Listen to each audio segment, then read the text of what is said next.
শেখ হাসিনার মতো হতে দেব না। এই এক একটা উপদেষ্টা ভালো করে খেয়াল করেন, যে কয়েকটা উপদেষ্টা নির্বাচনের খায়েশ নিয়ে এখানে কুটুর কুটুর করছে, ওই সকল উপদেষ্টার বাবারা তার এলাকায় মাস্তানি করছে। সব কটা যে কটা উপদেষ্টায় নির্বাচন করছে, যদি স্পষ্ট করি, উপদেষ্টা নাহিদ ইসলাম তার বাবা বনশ্রী, আফতাবনগর, রামপুরা এসব এলাকায় মাস্তানি করছে। নব্য মাস্তান। আগে আমরা শুনতাম যে বাপে হলো এমপি, বেটাই মাস্তানি করে। এখন শুনতে হচ্ছে বেটাই হলো এমপি আর বাপে করতেছে মাস্তানি। উপদেষ্টা আসিফ মাহমুদের বাবা তার এলাকার এই মুহূর্তে ঘোষিত এমপি, তাই তো বেটাই উপদেষ্টা হয়েছে, বাপে নেতা হয়ে গেছে। উপদেষ্টা মাহফুজ আলমের বাবা, সেও তার এলাকার বড় নেতা হয়ে গেছে। সবার ভাগ্য বদলাচ্ছে।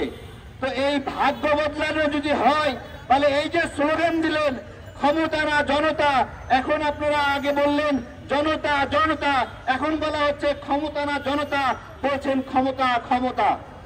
এতদিন স্লোগান দিয়েছেন কোটা না মেধা, আমরা সব সময় বলেছি মেধা মেধা, আর আপনারা এখন বলছেন কোটা কোটা। ডক্টর ইউনূসের ফেস কোনকে আছে আমরা জানি না, সেইটা যদি বলা বলি আমরা শুরু করি তাহলে পার পাইবেন না।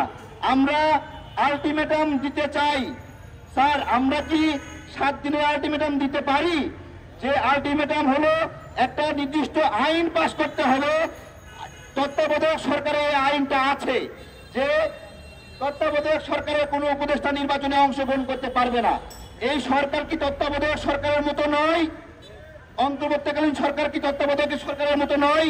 তাহলে যেই আইন তত্ত্বাবধায়ক সরকারের জন্য আছে, সেই আইন এই সরকারের জন্য বলবৎ। এবং ওই আইনটাই যে তত্ত্বাবধায়ক সরকারের কোনো উপদেষ্টা নির্বাচন করতে পারবে না, একইভাবে অন্তর্বর্তীকালীন সরকারের ক্ষেত্রেও নির্বাচনে অংশগ্রহণ করতে পারবে না। আইন লাগলে আইন নেই, কিন্তু উপদেষ্টাদের এমপি করতে আমরা দেব না, নির্বাচন করতে আমরা দেব না।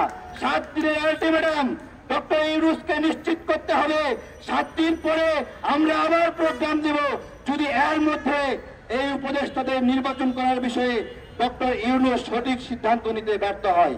আপনারা লড়াই করেছেন, আমরা লড়াই করেছি। সেই লড়াইয়ে কি মায়া ছিল, কি ভালোবাসা ছিল, তা আমরা সবই জানি।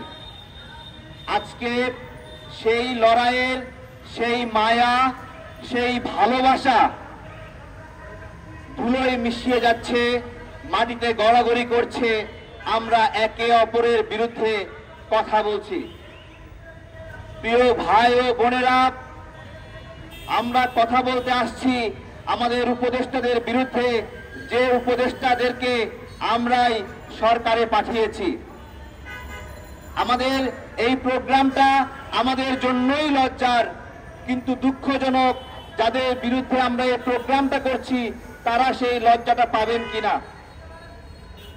আমরা বলছি উপদেষ্টারা নির্বাচনে অংশগ্রহণ করতে পারবে না। নৈতিকতার ভিত্তিতে যদি হয়, আমরা বলছি উপদেষ্টারা নির্বাচনে অংশগ্রহণ করতে পারবে না। আসুন আমরা ইতিহাস থেকে দেখি, ইতিপূর্বে আমাদের যে সরকারগুলো ছিল 90 সালে, 96 সালে, 2000 সালে, 2008 সালে, এরকম ভাবে যত অন্তর্বর্তীকালীন সরকার, খণ্ডকালীন সরকার অথবা তত্ত্বাবধায়ক সরকার ছিল, কোন সরকারের কোন প্রতিনিধি কখনো নির্বাচনে অংশগ্রহণ করেছে কিনা? সমীক্ষা হলো কোন উপদেষ্টা কখনোই ওই সময়ে নির্বাচনে অংশগ্রহণ করেননি। আমার কথা হলো কোন উপদেষ্টা, আমজনতার কথা, কোন উপদেষ্টা নির্বাচনে অংশগ্রহণ করতে পারবে না। আর পদত্যাগের কথা বলছেন, আপনারা স্বেচ্ছায় পদত্যাগ করতে পারবেন না। আমাদের যাকে যাকে মনে হবে আপনার থাকার নৈতিকতা নাই, আমরা টেনে হিসেবে নামাবো। আমরা আপনাদেরকে পদত্যাগ করার ওই সুযোগটাও দিতে চাই না। আর আসিফ মাহমুদ নির্বাচনে অংশগ্রহণ করবে, মাহফুজ আলম নির্বাচনে অংশগ্রহণ করবে। ভাই, একসাথে আন্দোলন সংগ্রাম করেছি। এই সরকার যখন গঠিত হয়েছিল তখন একটা আওয়াজ ছিল, যারা নির্বাচনে অংশগ্রহণ করবে তারা উপদেষ্টা পরিষদে যাবে না, এবং যারা নির্বাচনে অংশগ্রহণ করবে না তারা উপদেষ্টা পরিষদে যাবে। এবং এইটা এনসিপি কে বলছি, তোমাদের অভ্যন্তরীণ আলাপ এইরকমই ছিল। তোমরা এভাবেও বলেছিল কারা কারা নির্বাচনে অংশগ্রহণ করবে, কারা কারা নির্বাচনে অংশগ্রহণ করবে না।